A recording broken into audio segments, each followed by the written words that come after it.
रहस्यमयी नीली किताब। घने पहाड़ों और हरे जंगलों के बीच बसा था एक छोटा सा गांव, सूर्यपुर। यह गांव बाहर से बिल्कुल साधारण दिखता था, लेकिन यहाँ के लोग एक पुरानी कहानी से डरते थे। गांव के बीचों बीच एक टूटा हुआ घंटाघर था, जिसके बारे में कहा जाता था कि वहाँ आधी रात को नीली रोशनी चमकती है। गांव में आरव नाम का 15 साल का लड़का रहता था। उसके बाल खड़े खड़े रहते थे, आंखों में चमक थी और उसे नई चीज़ें खोजने का बहुत शौक था। वो हमेशा लाल जैकेट पहनता था और उसके साथ उसका छोटा मज़ेदार दोस्त गोलू रहता था, एक गोल मटोल बंदर जो हर समय अजीब हरकतें करता रहता था। एक रात तेज़ बारिश हो रही थी, बिजली आसमान में चमक रही थी। तभी आरव ने अपने घर की खिड़की से देखा कि पुराने घंटाघर की तरफ नीली रोशनी निकल रही है। गांव वाले डर के मारे अपने दरवाजे बंद कर चुके थे, लेकिन आरव की आंखों में डर नहीं बल्कि उत्साह था। गोलू, आज तो कुछ बड़ा होने वाला है, आरव ने कहा। गोलू ने डरते हुए सिर हिलाया, लेकिन वो भी आरव के पीछे चल पड़ा। दोनों हाथ में लालटेन लेकर घंटाघर की तरफ बढ़े। रास्ते में हवा इतनी तेज चल रही थी कि पेड़ों की टहनियां डरावनी आवाजें कर रही थी। जैसे ही वे घंटाघर के अंदर पहुंचे, अचानक दरवाज़ा अपने आप बंद हो गया। ये अच्छा संकेत नहीं है, गोलू कांपते हुए बोला। तभी फर्श पर बनी एक पुरानी निशानी चमकने लगी। नीली रोशनी पूरे कमरे में फैल गई। धीरे धीरे जमीन खुली और नीचे जाने वाली सीढ़ियां दिखाई दी। आरव बिना डरे नीचे उतरने लगा। नीचे एक विशाल गुप्त कमरा था। दीवारों पर अजीब चित्र बने थे और बीच में एक चमकती हुई नीली किताब रखी थी।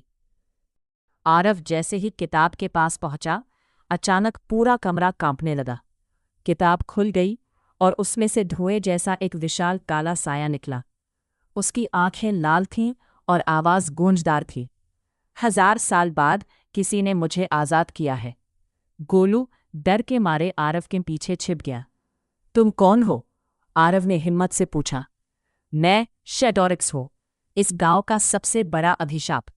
जैसे ही उसने हाथ उठाया, कमरे की दीवारें टूटने लगी। बाहर आसमान काला हो गया। गांव में तेज तूफान शुरू हो गया। शेडोरिक्स ने जोर से हंसते हुए कहा, अब पूरा सूर्यपुर अंधेरे में डूबेगा। आरव डर गया, लेकिन तभी किताब के आखिरी पन्ने पर एक चमकता संदेश दिखाई दिया।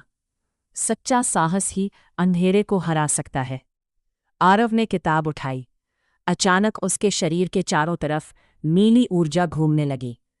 उसकी लाल जैकेट चमकने लगी और उसके हाथ में एक जादुई तलवार प्रकट हुई। वाह, आरव सुपर हीरो बन गया, गोलू खुशी से चिल्लाया। अब शुरू हुई जबरदस्त लड़ाई।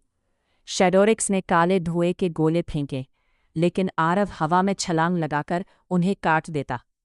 पूरा कमरा नीली और काली रोशनी से भर गया। शेडोरिक्स बहुत ताकतवर था। उसने जोरदार हमला किया और आरव दीवार से टकराकर नीचे गिर पड़ा।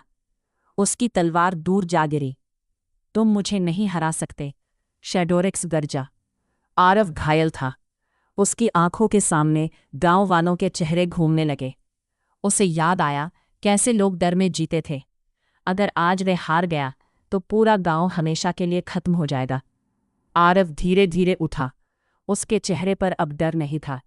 मैं अपने गांव को बचाऊंगा। उसकी आवाज़ गूंजते ही किताब से तेज नीली ऊर्जा घूमने लगी। पूरी ताकत उसके अंदर समा गई। तलवार बिजली की तरह चमकने लगी। आरव पूरी रफ्तार से शेडोरिक्स की तरफ दौड़ा और जोरदार वार किया। पूरा कमरा हिल गया। काला साया दर्द से चिल्लाया और धीरे धीरे धुएं में बदलने लगा। नहीं, ये असंभव है। कुछ ही सेकंड में शेडोरिक्स गायब हो गया। तूफान रुक गया। आसमान फिर से साफ हो गया। घंटाघर की टूटी दीवारों से सुबह की सूरज की किरणें अंदर आने लगी। गांव वाले धीरे धीरे वहां पहुंचे। उन्होंने देखा कि आरव और गोलू खड़े मुस्कुरा रहे हैं। गांव के बुजुर्ग ने कहा, आज तुमने सिर्फ गांव नहीं बचाया, बल्कि हमारे डर को भी खत्म कर दिया। तभी नीली किताब हवा में उठी और चमकते हुए गायब हो गई। लेकिन जाते जाते वो एक छोटा सा नक्शा छोड़ गई। आरव ने नक्शा खोला तो उसकी आंखें चमक उठी। लगता है ये तो किसी और रहस्यमयी जगह का रास्ता है। गोलू कुछल पड़ा। मतलब नई एडवेंचर? आरव मुस्कुराया, इस बार पहले से भी ज्यादा खतरनाक। दोनों सूरज की रोशनी में आगे बढ़ने लगे। पीछे किसी अंधेरी गुफा में फिर से दो लाल आंखें